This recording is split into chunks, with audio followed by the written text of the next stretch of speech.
Hoje eu vou conversar com vocês sobre um tema que eu acho de extrema importância que todo mundo tem um pouco de conhecimento, que é sobre os valores certos dos teus exames. Dessa forma você consegue entender o que o exame significa, cuidar melhor da tua saúde e inclusive questionar algum tratamento que seja prescrito para você. Eu vou tentar falar hoje sobre os exames que eu acho principais e que normalmente as pessoas não observam muita alteração ou muitas vezes nem são solicitados. Inclusive, queria deixar desde já, se você tem alguma dúvida sobre algum exame que eu não vou falar nesse vídeo, deixa aqui embaixo nos comentários que eu vou te responder. O primeiro deles é a insulina. É um exame que não costuma ser solicitado com tanta frequência e que pode estar escondendo uma doença muito grave, que é a diabetes. Para quem não sabe, a insulina é o hormônio que o nosso pâncreas produz para não deixar os níveis de glicose, o açúcar, alto no sangue. Quando a gente tem açúcar muito alto no nosso sangue, isso é tóxico e por isso a insulina está sempre tentando tirar essa glicose do sangue e colocar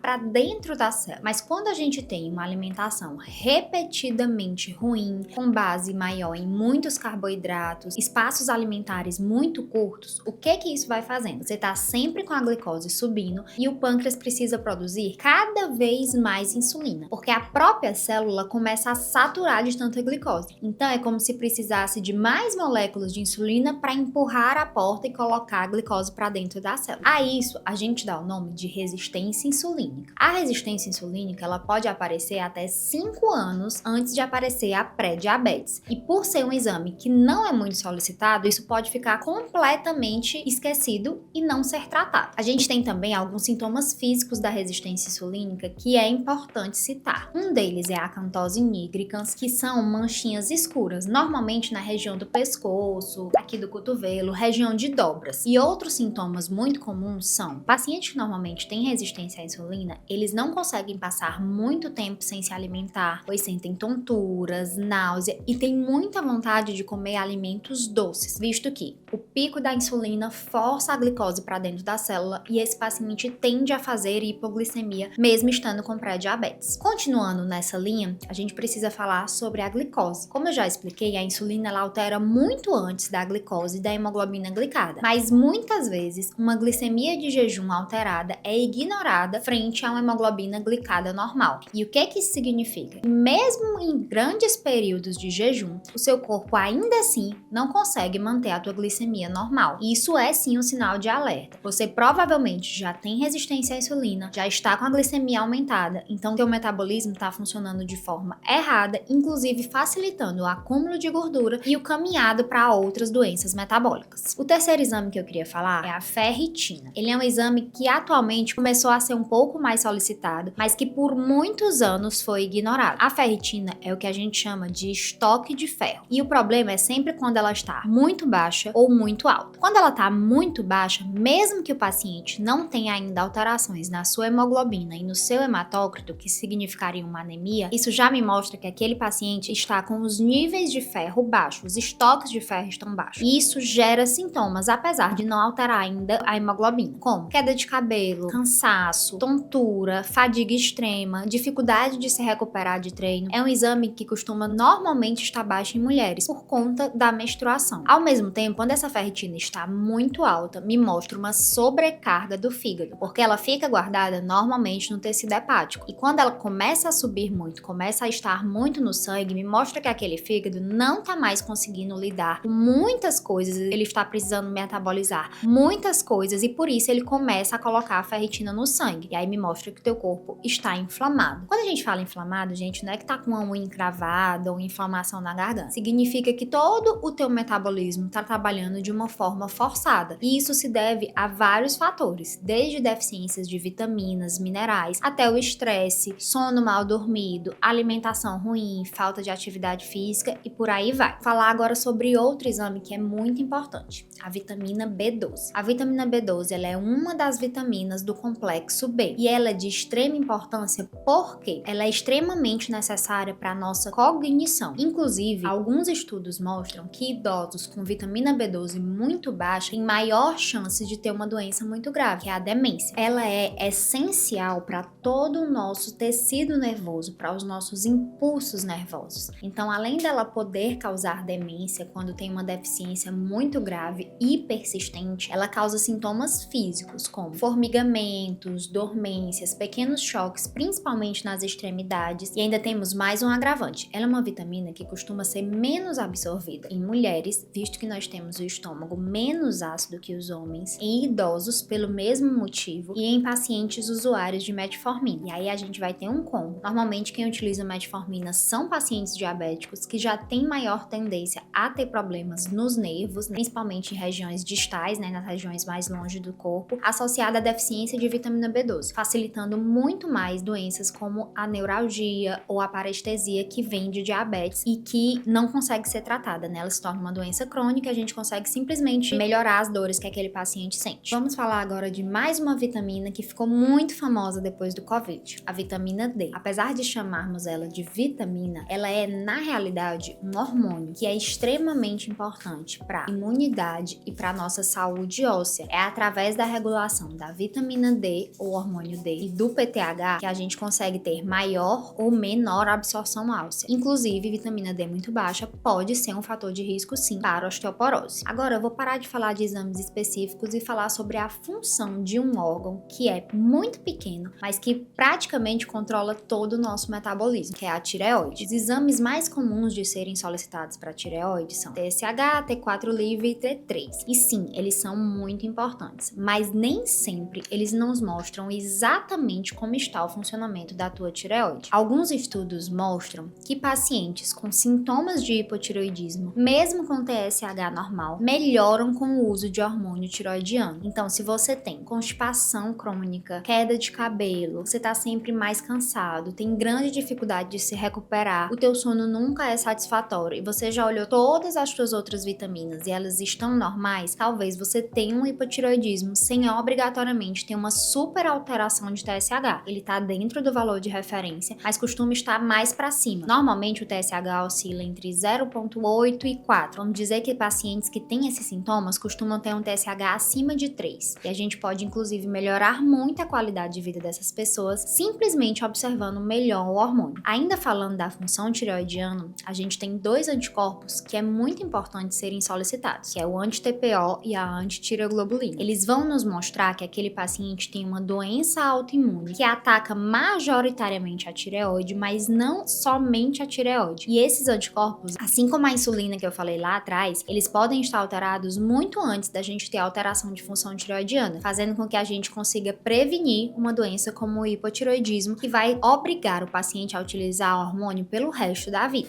E para finalizar, existem alguns exames que são muito importantes para tentar detectar possíveis problemas cardíacos, para tentar detectar o teu risco cardíaco. Alguns deles: PCR ultrassensível, fibrinogênio, ApoA, ApoB, que é um exame que me mostra a molécula do teu colesterol e não simplesmente o valor daquele colesterol, porque valor isolado não é importante. A gente precisa entender que o colesterol ele só vai ser um grande problema se ele for oxidado. É claro que esse vídeo não é nem de longe uma recomendação para você pegar os seus exames e tentar interpretar eles sozinho. É simplesmente uma forma que eu quero te ajudar a entender um pouco mais como esses exames funcionam e a tentar melhorar os teus hábitos frente a esses exames. Todo exame deve ser solicitado e avaliado por um profissional de saúde. Tudo depende de um contexto muito mais amplo que eu não vou conseguir te explicar aqui num vídeo de 5 ou 10 minutos. Então é isso, gente. Eu espero que vocês tenham gostado. Manda esse vídeo pra tua avó, pra tua tia que tá sempre olhando os teus exames e dizendo que tem algum problema. Clica aqui embaixo no curtir e se inscreve no canal.